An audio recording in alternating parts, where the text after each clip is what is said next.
Assalomu alaykum, hurmatli televizor ko'rguvchilar. Yaxshimsizlar? Dunyo Uyg'ur qurultiyi to'r televiziyasining kunlik xabarlar programmasiga hammanglar xush kelibsizlar. Men riyosatchi Iftixor Abdurashid. Bugun dushanba. Hurmatli ko'rmanlar, tövəndə diqqətinizlər kunlik xabarlar programmamızning tafsilotida bo'lsin. Dunyo Uyg'ur qurultiyining sobiq raisi Dolqin Aysa, qurultay raisi Turg'unjon Alovuddin va qurultayning muavin raisi Zumrat Erkinlardan tarkib topgan qurultay hay'ati 11 noyabrdan boshlab Janubiy Afrikada ziyoratda bo'ldi. Bu Qurultay heyetining tunji qitim Janubiy Afrikani ziyorat qilish bo'lib hisoblanadi.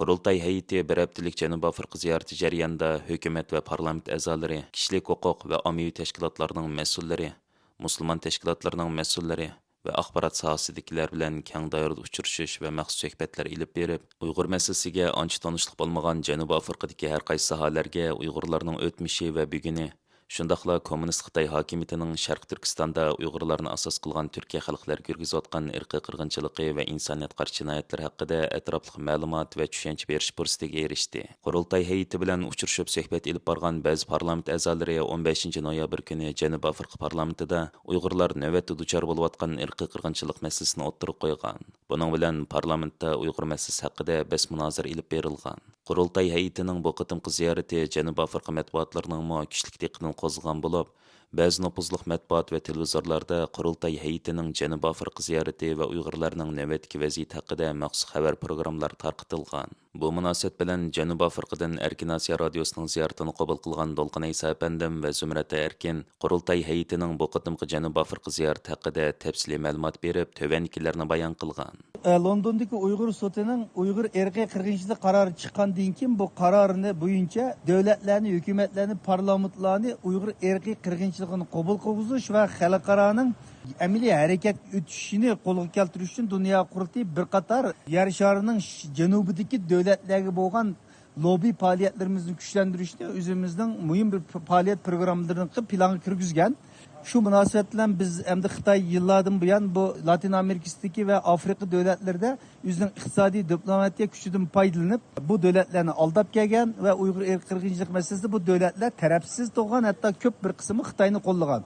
Shuning biz bu nuqtani tushunib yetib, bu davlatlarda imkoniyatimiz yer bergan doirada Xitoyning bu yerdagi ta'tir tashviqot, desinformatsiyaga qarshi bir faoliyat olib berish va bu yerda Uyg'ur tashkilotlari, Uyg'ur jamoatchiligi bo'lmagandan keyin bu yerda o'zimizning ovozini anglatishimizning zurriyatini his qilgan shu zurriyat bo'yicha biz bu programmalarni yapdik. Janubiy Afrikadagi ziyoratimizda har qaysi siyosiy partiyalarning rahbarlari bilan ko'rishdik, parlament a'zolari bilan ko'rishdik. Bu Janubiy Afrikada avam palata va kengash palata barkan.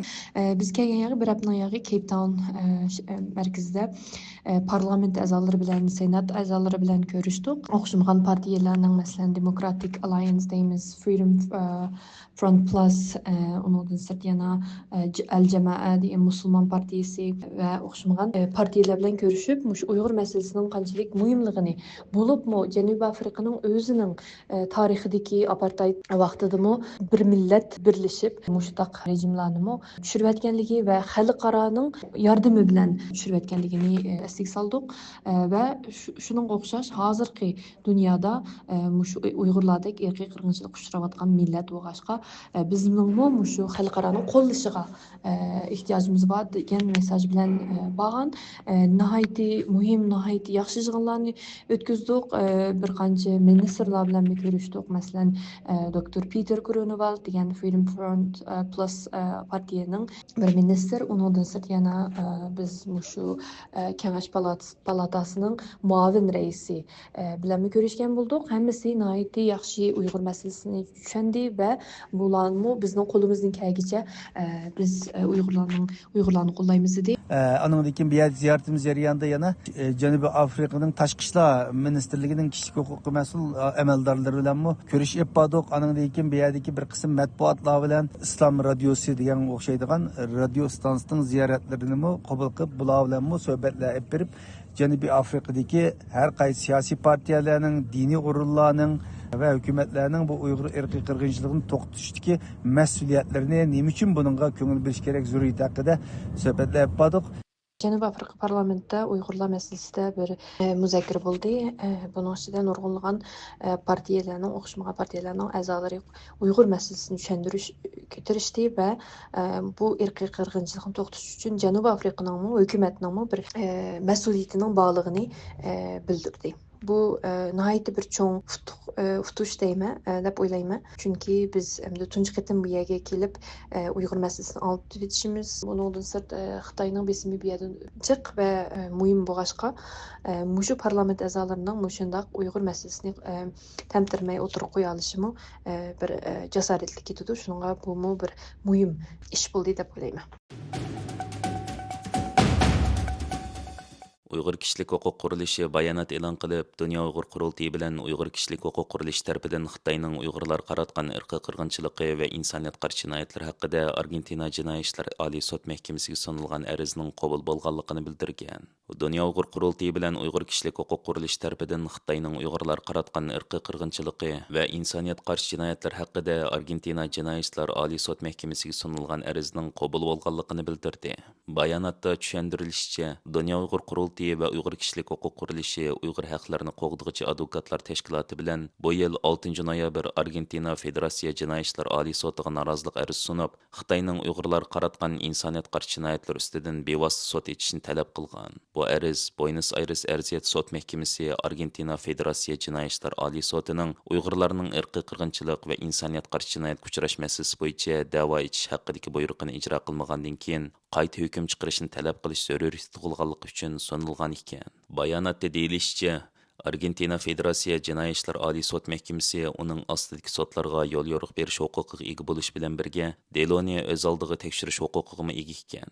Bu norozilik arzi Dünya Uyg'ur Qurultayining sobiq raisi Dolqin Aysa, Qurultayning oliy maslahatchisi va Uyg'ur Kişilik Hukuk Qurilishining direktori Ömer Qanat va xalqaro qonun advokati Michael Polak tarafidan sunilgan. Bayonotda Ömer Qanat apandi, biz Xitoyni javobgarlikka tortishga bir qadam yaqinlashdik.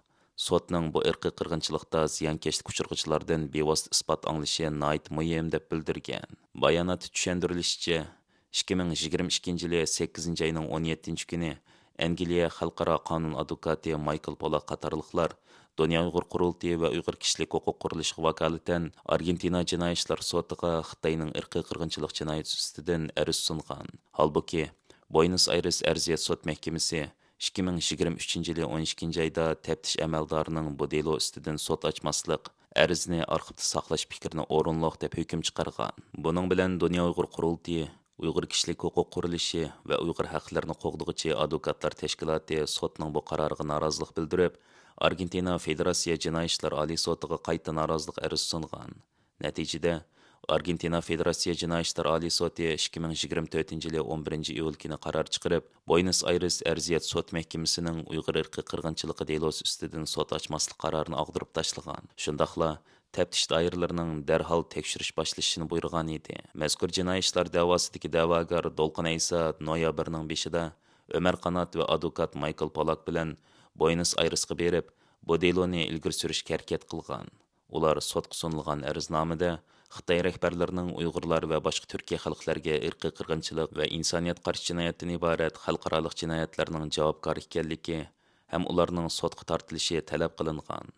Ömer Qanat apandining bildirishicha, Uyg'urlarning bu arzining qabul bo'lmasligi uchun Xitoy doiralari Argentinada siyosiy va diplomatik yo'llar orqali nurg'unlagan to'sqinliklarni yaratishga urinib kelgan bo'lsa-mu, lekin Uyg'urlar uchun alohida zo'r ahamiyatga ega bu deloning qayta ochilishi nihoyat muhimdir.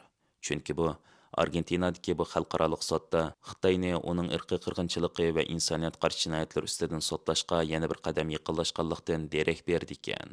Ömer Qanat apandi yana Mubada Argentinada Uyg'urlarning bu arzi bilan bosh jinoyatchi Xi Jinping boshliq Uyg'urlar ustidan irqiy qirg'inchilik va insoniyat qarshi jinoyatlarni ilib berayotgan Xitoy rahbarlari ustidan sud ochilsa, garchi bu jinoyatkorlarni Argentinaga ilib kelib sudlash yoki jazolash mumkin bo'lmasa-mu, lekin buning simvollik ahamiyati nihoyat zo'r. Hatto bu sud hukmi ba'zi davlatlarning bu jinoyatkorlarni o'z davlatiga kirgizmaslikda qarorlarni ilishiga sabab bo'lishi mumkin dedi. Uyg'ur Kişilik Hukuk Qurilishining bayonotida ko'rsatilishicha, advokat Michael Polak bu delo Argentina qonun sistemasining obyektivligi va uning Argentina asos qonunini qo'llanishdagi tarafsizligiga munosabatli bir qatimliq sinoq deb ko'rsatgan. U yana sotning adil qaror chiqarish majburiyatini ado qilib, bu delo orqali zo'r va kuchli davlatlarning qo'rqitish vositasi orqali jazodan qochib qutulolmaydiganligini ko'rsatib berishni umid qildiganligini bildirgan. Advokat Michael Polak bu qatim sotda arizga qarab chiqilishdan umidvor ekanligini bildirib, mundaq degan: Argentina Jinoiy ishlar Oliy sud mahkamasining o'z oldiga bu delo qarab chiqish huquqi bor. Ulardan bu qatim, agar ularning tövindagi sotlar bu da'voni echish to'g'riliq buyruqni ijro qilmagan taqdirda o'z oldiga echishni murojaat qildik. Argentina Jinoiy ishlar Oliy sudining bu da'voni echishni qo'lga keltirish uchun yana biz Argentinaning siyosiy rahbarlari, ommaviy tashkilotlar qatorliqlar bilan ko'rishib, ularning qo'llashini talab qildik. Navbatda sudning da'vo etish haqidagi qarorini saqlayapmiz. Men intayin umidvor. Biz intayin yaxshi bir fursatga ega deb o'ylayman.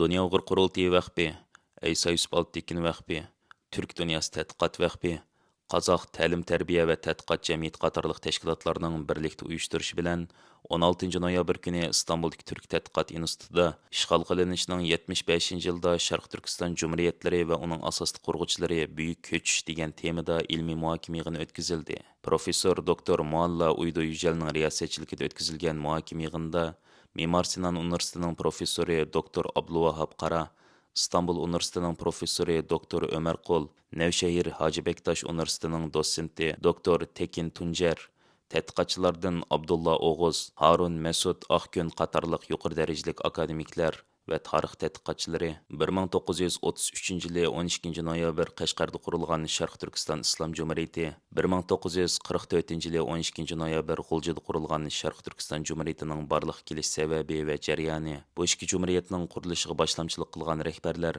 bu ikki jumhuriyatning davlat qurilmasi va kabineti, shundaqla Xitoy kommunistlari Sharq Turkistonni ishg'ol qilgan 1949 yildan Uyg'urlarning zo'r ko'lamda chet ellarga hijrat qilib chiqish qatorliq keng mazmunlarda maxsus dokladlar taqdim qilindi. Hurmatli ko'rmanlar, yuqorida diqqatingizga kunlik xabarlar programmamizning tafsilotini sundik. Keyin qitimliq sonimizgacha ko'rishguncha omon bo'lgaysizlar. Stansiyamizning YouTube kanaliga a'zo bo'lishni unutmang. Xayr xo'sh.